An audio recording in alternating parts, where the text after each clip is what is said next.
Assalamualaikum warahmatullahi wabarakatuh.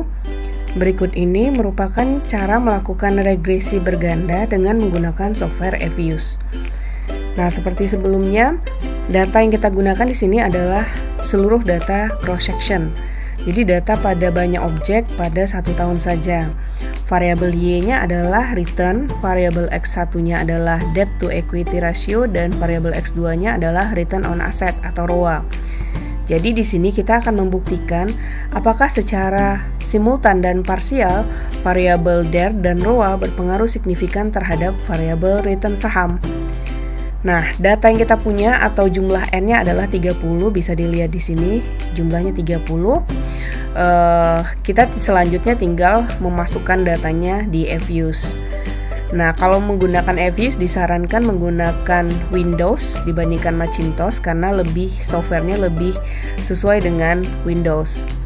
Nah, contoh di sini EViews yang digunakan adalah EViews 11 versi student, dan kita akan coba melakukan regresi berganda dengan memasukkan datanya.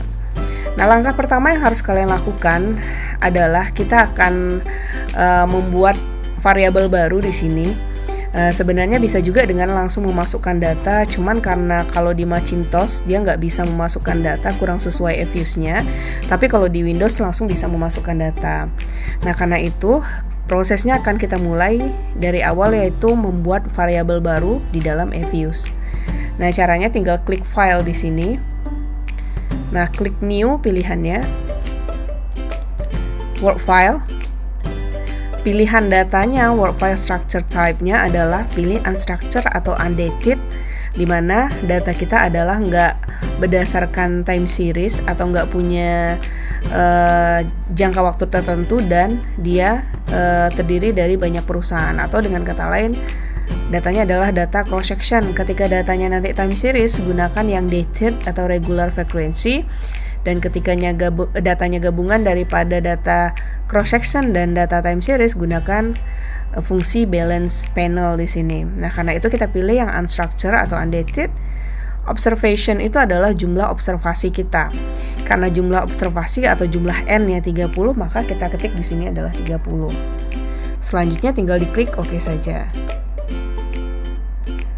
Kalau sudah diklik OK, maka selanjutnya adalah kita membuat variabel baru, di mana variabel kita terdiri dari 3 variabel, 1 variabel yang sifatnya dependent atau variabel Y, dan 2 sifatnya variabelnya adalah independent atau variabel X. Nah, caranya adalah di sini klik object, new object pilihannya. Pilihan di sini adalah series. Nama objeknya yang pertama kita masukkan variabel Y dulu. Jadi nggak masalah sebenarnya kita mau memberikan nama variabel Y-nya adalah variabel return, tapi supaya mudah memasukkan rumus di EViews-nya, maka kita gunakan saja nama-nama yang gampang, yaitu variabel Y. Nah, klik OK. Selanjutnya kalian bisa object new object dengan langkah yang sama. Nah, name objeknya ganti menjadi variabel X1. Kalian okekan.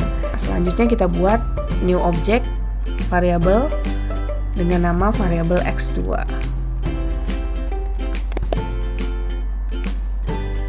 Oke. Nah, sekarang data kita sudah ready untuk di copy paste ke dalam EViews-nya, di mana di EViews ada variabel Y yang sudah kita siapkan, variabel X1 dan variabel X2. Karena itu kita lihat tadi Excel-nya, aturan Excel-nya itu dimulai daripada variabel Y diikuti variabel X1 dan X2. Karena itu nanti ketika kita ngeblok variabelnya di dalam EViews, kita ikutin aturan di Excel-nya biar kita tinggal sekaligus copy paste, nggak satu-satu copy datanya. Nah, karena itu balik lagi ke EViews-nya. Nah, ini tinggal kalian klik variabel Y, terus klik tombol kontrolnya ditekan secara bersamaan. Selanjutnya klik yang X1 dan klik yang X2. Nah, terus setelah diblok semuanya, kontrolnya dilepas, tekan yang klik klik kanan, open as group. Nah, setelah muncul seperti ini, tinggal di copy paste aja datanya dari Excel. Makanya kita ke Excelnya dulu, kita ambil datanya, tinggal di copy paste semuanya. return sama sampai dengan raw. Datanya saja, nama variabel tidak usah diikutkan, serta nama perusahaannya nggak usah diikutkan. Nah, balik lagi ke F-views. Di sini tinggal di Ctrl V aja. Nah, di sini udah ada datanya semuanya. Y adalah variabel return, X1 adalah debt to equity ratio, dan X2 adalah variabel ROA. Kita lihat apakah datanya sampai di sini 30. Nah, ini sesuai karena yang kita masukkan cross sectionnya tadi 30 dan data di Excelnya adalah 30. Nah, kalau udah kita copy semua datanya, tinggal kita close saja. Delete, yes. Setelah itu langkah selanjutnya adalah kita tinggal melakukan regresi berganda dengan memasukkan rumusnya di F-views. Jadi caranya adalah kalian klik di sini quick estimate equation. Jadi caranya adalah kalian klik di sini quick estimate equation. Di sini kita masukkan rumusnya. Rumusnya adalah dimulai dari variabel Y di spasi C spasi seluruh nama variabel X. Karena itu kita harus memasukkan nama variabelnya sesuai yang kita buat namanya di sini. Makanya sebaiknya membuat nama variabel yang tadi di objeknya, nggak usah nama yang ribet-ribet supaya kita gampang memasukkan ke rumus equation estimationnya. Nah, karena itu wajibnya harus variabel Y-nya dulu spasi C gitu ya, Y spasi C spasi variabel X1 spasi variabel X2. Nah, cukup itu saja. Artinya apa? C itu simbol daripada konstanta, jadi kita akan memisahkan variabel Y dengan variabel X1 dan X2 dengan nilai konstanta. Kita cek lagi apakah di sini udah ada spasinya.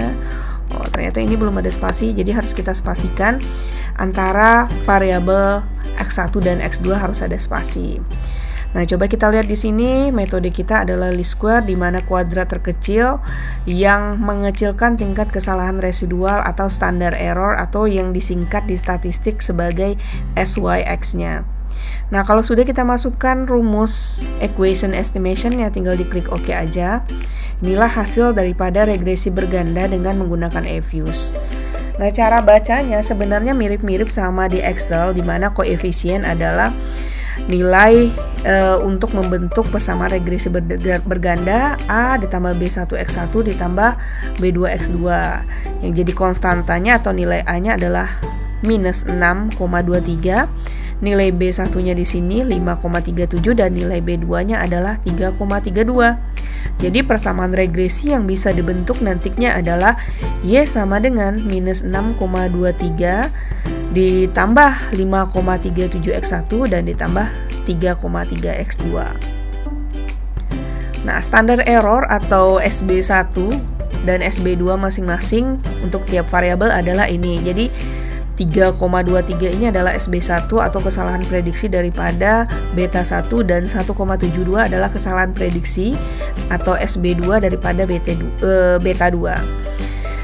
Nah, sekarang berapa sih nilai T hitungnya? Nilai T hitung dilihat berdasarkan ini. Jadi nilai T hitung untuk X1 adalah 1,65 dan nilai T hitung untuk X2 adalah 1,92. Artinya apa? Nanti kita harus menentukan wilayah penerimaan atau penolakan hipotesis berdasarkan grafiknya masing-masing. Nah, karena kita akan di sini uji parsial per satu-satu variabel, yang dibandingkan adalah nilai T hitung dan T tabel.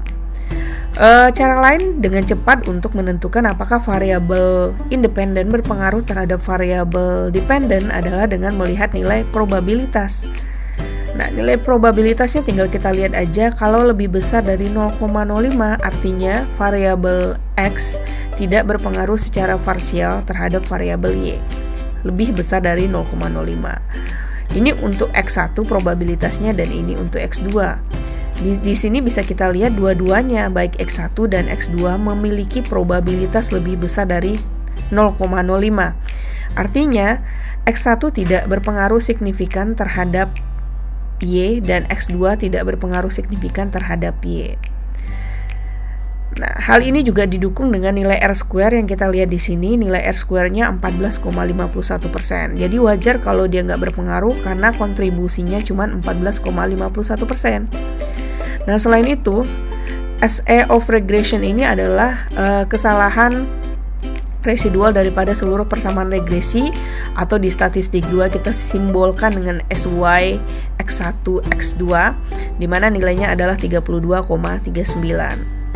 Nah, F statistik ini adalah uji F atau uji simultaneous effect atau uji simultan. Artinya apa? Kita akan membandingkan F hitung dan F tabel untuk menentukan wilayah penerimaan hipotesis 0 atau hipotesis 1, di mana kalau H0 selalu menyatakan tidak terdapat pengaruh signifikan secara simultan antara variabel X1 dan X2 terhadap Y. Jadi kalau uji F itu X1 dan X2-nya digabungin. Dan variabel dan hipotesis H1 selalu menyatakan terdapat pengaruh signifikan secara simultan antara X1 dan X2 terhadap Y. Di sini bisa dilihat juga nilai probabilitas untuk F-nya adalah 0,12. Jadi tanpa membandingkan antara F hitung dan F tabel, jika kita ingin langsung membuat keputusan, kita lihat saja di nilai probabilitasnya.